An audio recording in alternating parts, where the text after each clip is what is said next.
বন্ধুকে জায়গা দিয়ে লোভনীয় স্থান ছেড়ে দিতে কেবল সিনেমাতেই দেখা যায়, বাস্তবে কালে ভদ্রে। তবে ব্রাজিলিয়ান সুপারস্টার নেইমার যেন বাস্তব জীবনে রূপালী পর্দার নিঃস্বার্থ বন্ধুর চরিত্র, যিনি কিনা প্রিয় বন্ধু মেসির জন্য বার্সাতে জায়গা ছেড়ে চলে গিয়েছিলেন পিএসজিতে। রেকর্ড 22 কোটি 20 লাখ ইউরোতে 2017 সালে বার্সেলোনা ছেড়ে পিএসজিতে যোগ দিয়েছিলেন নেইমার। সে সময় বার্সার মতো সফল এবং তারকা সমৃদ্ধ ক্লাব ছেড়ে নেইমারের পিএসজিতে যাওয়া নিয়েও অনেক আলোচনা হয়েছে। এবার নেইমারের বার্সেলোনা ছাড়ার সিদ্ধান্তের মূল কারণ জানালেন তার বাবা নেইমার সিনিয়র।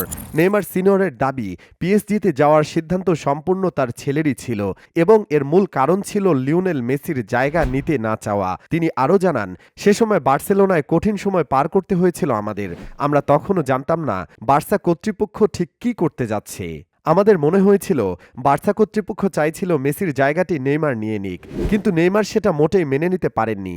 এই কারণে বার্সা ছাড়ার সিদ্ধান্ত নিয়েছিলেন লিওনেল মেসির সবচেয়ে কাছের বন্ধু ব্রাজিলিয়ান সুপারস্টার নেইমার।